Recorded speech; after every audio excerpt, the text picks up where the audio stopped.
The sun was dying. It had begun long before anyone alive could remember. Long before the last wars, before the orbital nations, before the Dyson Swarm rose around it like a steel crown.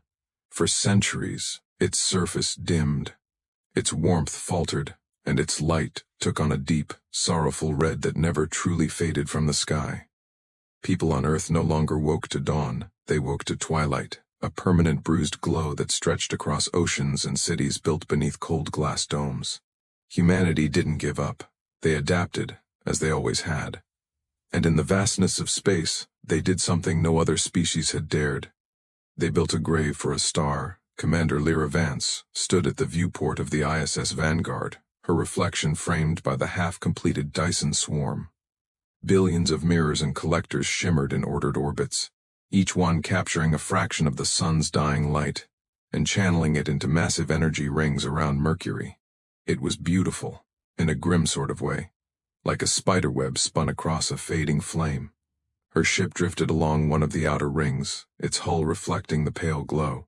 This was supposed to save us, her second officer, Arun Kesri muttered beside her. He was younger, his face still full of that reckless hope spaceborne officers tended to carry. But the output curve still dropping. Even with the swarm online, we're losing 5% luminosity a decade. Lira didn't answer immediately. Her gaze was fixed on the sun's surface, where dark tendrils of plasma moved like slow smoke. We're not here to save it, she said finally. We're here to bury it properly. Arun turned toward her, unsure if she was serious. That's a grim way to look at it. It's a grim job. The communications console chimed softly. Commander Vance, control reports new anomalies near Sector Sigma 7, said the comms officer. Gravitational flux readings again.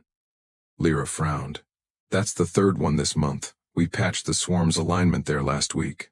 Flux is coming from below the solar surface this time, the officer added. Telemetry shows magnetic distortions, patterns that don't match any of our known constructs. Lira felt the back of her neck tighten. The Dyson Swarm was vast, but nothing should have been below the solar surface. They'd mapped every solar tremor, every convection cycle, every fragment of energy flow for decades.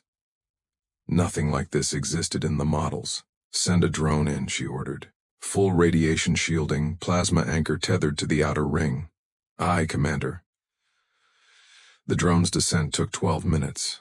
From the bridge, Lira watched through static-laced visuals as the probe entered the corona, its sensors screaming from heat and gravity stress. The image flickered, then cleared just enough to show a shape. It wasn't human. For a moment, everyone on the bridge went silent. The shape was vast and black, almost organic in form, like a cathedral built from liquid metal. It pulsed with a slow rhythm, and from its surface, thin tendrils of light reached upward into the plasma, drawing energy. The drone's instruments recorded energy flux off the charts, more than the entire Dyson Swarm generated in a month. What the hell is that? Arun breathed. Lira's voice was steady, but her pulse raced. Pull the drone back. Trying, the tether's not responding. The next moment the screen went white. The drone was gone. Silence filled the bridge. Then Arun spoke quietly. Ate it. Lira turned from the window, her face pale. Get me Central Command, right now. Within the hour, the Vanguard's transmission reached Earth. Scientists scrambled to interpret the data. Most dismissed it as plasma turbulence or an instrumentation fault. But when the second probe vanished, and then the third, doubt began to grow. Something was moving within the sun. Something enormous. Over the next week, more anomalies appeared. Strange rhythmic energy pulses rippled through the Dyson network, synchronized, like a heartbeat. Ships reported distortions in gravity wells near the solar equator. The swarm's mirror rays began to misalign, as if tugged by invisible hands. Then the first contact came, not as a message, but as light. One of the swarm's collectors near Mercury abruptly ignited in pure white brilliance. Instruments fried, comms cut off, and the entire sector went dark. From the outer orbit, Lira's fleet watched in stunned silence as a shape emerged from the fire, something that should not have existed in the physical realm. It unfolded from the solar plasma like a living thing, all wings and luminous tendrils, its body a lattice of molten energy. It didn't attack immediately. It simply looked, if such a thing could be said of creatures made of burning light. Then it moved toward the Dyson Swarm, touching one of the collector rings. The structure vaporized. Humanity's first reaction was confusion. Its second was defiance. Orders from Central were simple: defend the swarm at all costs. It represented half the surviving energy infrastructure for all human colonies. Losing it meant extinction. The Vanguard's reactors roared to life. Plasma cannons, relics of the old solar wars, hummed across the fleet. Lira stood on the command deck, watching the alien shapes move through the corona. Dozens of them now, gliding like celestial predators. Fire control online, Arun reported. Targets locked. Lira hesitated for a heartbeat. They didn't know what these things were, or if they could even be destroyed. But humanity didn't back down. Open fire. The void erupted in blinding light. Kinetic slugs and plasma bursts streaked toward the solar surface, vanishing into the glare. For a moment the sensors flared with victory signals. Energy spikes, confirmed impacts. But then the light moved. The alien creatures twisted, absorbed the impacts, and retaliated. The counterattack came not as weapons, but as gravity waves. One ship was ripped apart instantly, torn in half by invisible pressure. Another vanished into the corona, consumed in a burst of fire. "Evasive maneuvers," Lira shouted. "Get us behind the outer rings." The fleet scattered, diving between mirror rays as the aliens advanced. The Dyson Swarm lit up with explosions, its perfect geometry breaking apart like glass under stress. As Lira gripped the console, her voice steady even as her heart pounded, she knew one thing with chilling certainty. These things weren't just reacting, they were hungry. And humanity had built the biggest feast in the galaxy. In the weeks that followed, the first attack, the sun became a battlefield of gods. The Dyson Swarm, the greatest human achievement, was now fractured, half its mirrors reduced to molten debris orbiting the dying star. The survivors called the luminous attackers Photovores, light eaters. The name came from what the sensor logs showed. They were literally drinking the star, siphoning its energy into their bodies like living reactors. The world governments, scattered across the orbital colonies and lunar capitals, tried to remain calm. They broadcast assurances, held emergency councils, and spoke of containment efforts. But every scientist in the system knew the truth. The aliens weren't invaders. They were something older. Something that had probably been here longer than the Earth itself. The sun was just their current feeding ground. Commander Lira Vance was no longer just the captain of a fleet. After the destruction of 2 orbital admirals and the loss of over 200 swarm ships, she had become the de facto leader of humanity's defense forces. Her command deck had become a blur of exhausted faces and half-broken systems. Arun entered the observation chamber quietly. "We've recovered fragments from one of the alien constructs," he said, placing a metal shard on the console. It shimmered faintly with inner heat, though it was ice-cold to the touch. "Where did you find it?" Lira asked. "Near the orbit of Venue. One of the photovores shattered during a solar flare. We think the sun itself damaged it." She studied the fragment. It pulsed faintly in her palm, almost alive. "It's feeding," she murmured. "Yeah," Arun said. "On our lab lights. We had to shut everything down to stop it from draining the room." Lira frowned. "They don't just feed on energy. They absorb it at the quantum level. That means their ships, their weapons, everything they have runs on direct stellar mass. We can't outgun them.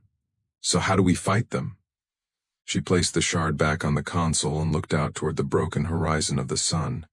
"We stop trying to fight around the star," she said softly. "We fight with it." That sentence became the seed of humanity's next miracle and its final insanity. Within days, engineers from the Mercury forges and Titan foundries began designing what they called Helios drives, reactors that could trap and stabilize microfragments of solar plasma. It was madness. No one had ever attempted to contain a piece of the sun in a mobile ship. But desperation had always been humanity's most creative muse. The result was monstrous and beautiful. Ships built not with sleek lines or smooth armor, but with heat diffusion lattices, cooled by rivers of liquid metal that flowed like veins. Their cores burned with imprisoned sunlight, flickering like the hearts of stars. They were weapons that could never be turned off, engines that would either win the war or vaporize their pilots in seconds. They were named Sunbreakers. The first Sunbreaker fleet launched 2 months after the Photovores' emergence. Lira herself commanded the flagship ISS Solstice, its hull gleaming with condensed plasma shields. Every crew member knew the risk. Each Sunbreaker carried enough energy to tear a moon in half if containment failed. But not one of them hesitated. When the fleet reached combat range, the sun had changed. Its surface seethed with violent activity, massive eruptions of plasma streaking into space as if it were trying to shake the parasites from its skin. Within those flames, the Photovores danced, their wings of light slicing through radiation storms like predators in their native sea. Target grid locked, Arun reported. 17 Photovores within engagement range. Lira stared at the tactical display, a swirling nightmare of light and gravity. "Engage the Helios cores," she said. The bridge dimmed as the reactors came online. The hull vibrated, humming like a living heart. Outside, arcs of solar plasma coiled around the ship, feeding into its weapon systems. The first volley tore across space. Raw, controlled sunlight. It hit the nearest Photovore squarely, the impact blinding the sensors. When the glare faded, the alien was gone. Nothing left but a faint shimmer of vaporized atoms. The bridge erupted in cheers. "They can be killed," someone whispered, awe in their voice. "Correction," Lira said, her tone quiet but fierce. "They can be burned." The fleet advanced, each Sunbreaker blazing like a fragment of the dying star itself. For the first time, humanity wasn't running or hiding. They were fighting the predators of suns on their own ground. The alien struck back with terrifying speed. Gravity waves rippled through the void, twisting human ships like toys. Plasma arcs sliced through formation lines. Lira's ship bucked violently, alarms screaming as magnetic fields overloaded. "Containment breach in Reactor 3, Arun shouted. "If we don't vent, we'll cook ourselves alive." "Do it," she ordered.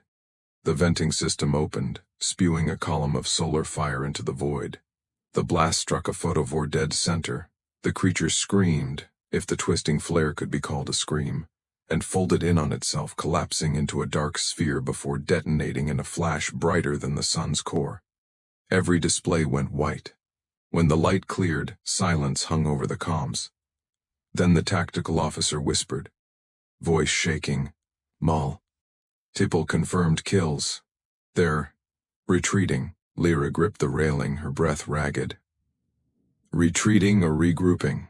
No one answered. Out the viewport, the Photovores had pulled back, slipping beneath the solar surface like shadows diving into an ocean. The humans had won the first real battle, but at a cost. Over a dozen Sunbreakers were gone, their containment fields failed, their crews consumed by their own weaponry. In orbit, the Dyson Swarm flickered like a candle in the wind. Whole sectors were gone, mirrors shattered, arrays drifting like tombstones in the light. That night, when the fleet regrouped, Lira stood alone in the observation bay, watching the sun's dull, wounded glow. She thought of the old myths, of humanity's long worship of light, the fire that had once given them warmth, crops, and life. They had stolen that light, bottled it, and turned it into a weapon. She whispered to the darkness, "We buried the sun, and now we're fighting over its grave." Uver, the heat and radiation alone could melt most ships in seconds, but the Sunbreaker's containment fields held.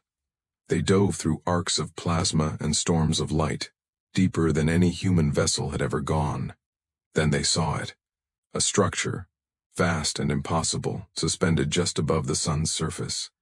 It wasn't built, it was grown. Like coral made of light, miles-wide spires of luminous crystal pulsed with slow, rhythmic energy. The Photovores moved among them, their forms graceful and deliberate. This is their city," Arun whispered, "their last one." The AI translated another pulse of radiation. "You carry our death in your hearts of fire. You build cages of light. Why do you fear the end?" Lira hesitated. Because we've seen what happens when the light dies, she said aloud, though she didn't know if they could hear her. The Photovores responded instantly. We do not fear death. We sing to it. We keep the stars from dying alone. A hush fell across the bridge. The alien constructs drifted closer. One of them, the largest, approached until its radiance filled every viewport. Its voice was clearer now, resonating through every frequency, every wavelength of the sun's song. You buried the sun and called it yours. Will you share its last light, or fight over its corpse?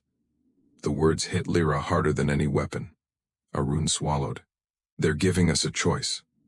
Lira turned to the crew. If we can't find peace here, then humanity doesn't deserve to survive. Not if we kill the caretakers, stars, just to keep our lights on. She sent a transmission back. No weapons, no demands. Just a message of understanding, encoded in light the way the aliens spoke. The ship's engines dimmed. The sunbreaker fell silent.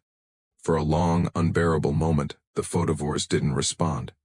Then the nearest one spread its wings, radiance softening, and a current of plasma wrapped around the Solstice like an embrace. Arun's eyes widened. They're stabilizing the containment fields. They're helping us. Across the Dyson Swarm, thousands of sensors registered a shift. The solar output increased, just slightly, but enough. The sun was brighter, alive. The Photovores had begun sharing their own energy with the star.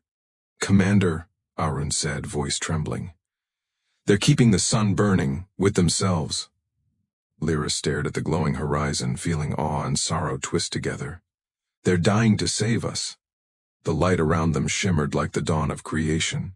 Humanity had built a cage around a god, and the god had chosen mercy. But in the depths of the star, not every Photovore agreed with that choice. Some saw humanity as a corruption, an infestation that must be purged, and as the first peace signals spread across the system, darker energy patterns began forming beneath the solar surface.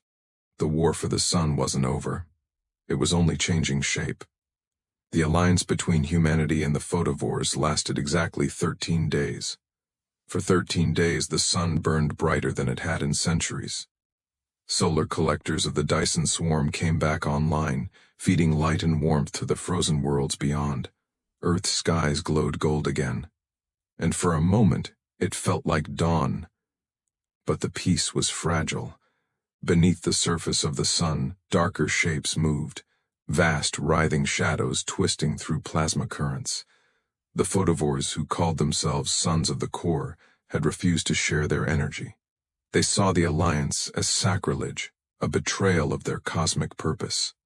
To them, the humans were parasites who caged the dying, prolonging what should fade. On the solstice, Commander Lira stood before the main viewport, watching magnetic storms crawl like lightning through the corona. Arun approached, exhaustion painted across his face. The transmissions from the Photovores are fragmenting, he said quietly. Some of them are forming independent frequencies.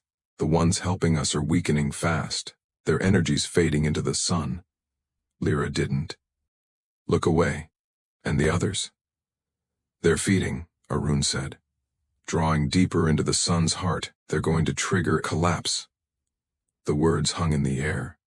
The Photovores were strong enough to bend magnetic fields, even twist fusion currents. If they accelerated the sun's decay, they could end everything in hours.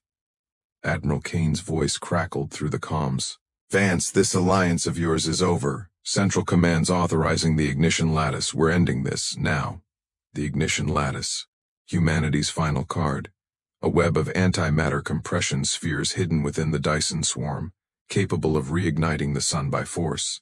It would wipe out everything in its radius. The Photovores, the human fleet, maybe the entire inner system. Lira's stomach turned cold. If you fire that, you'll destroy the peaceful ones too. We don't have a choice, Kane said. If that star dies, humanity dies with it. You have 1 hour before we pull the trigger. The line went dead. Arun stared at her. Lira, we can't stop the lattice remotely. It's locked under 3 command signatures. Yours, Kane's, and the AI core. She turned slowly, meeting his gaze. Then we do what humans do best. We improvise.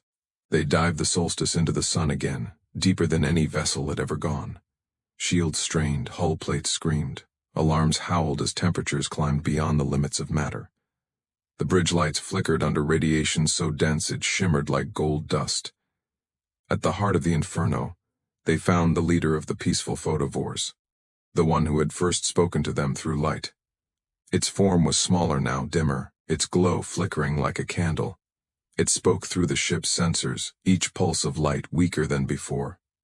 You cannot stop them. The core suns will consume this star. It is our nature. Lyra's voice broke. Then change it. Help us save you. We are not like you, it said softly. We do not defy death. We become it. For a moment, everything was silent except the hum of the dying sun. Arun's console flared suddenly, an encrypted signal coming through from the Dyson command grid. He read it once and his eyes widened. The ignition sequence has been armed, 40 minutes until detonation. Lyra's mind raced. We could reroute the lattice to fire inward, use it to stabilize fusion instead of ignite it, but, Arun finished the thought, it'll need a manual override from inside the lattice ring. That's suicide, said one of the pilots quietly. Lyra nodded. Yeah, it is. The Photovore's light pulsed faintly. Why risk everything for a dying flame? She looked out at the endless fire beyond the viewport. Because it's our flame, she said simply. We were born from it. We'll die with it if we have to. The alien was silent for a long time. Then, slowly, its light grew stronger. Then we will share your defiance. A new surge of power flooded the ship as the Photovore linked its energy field to the Solstice's core.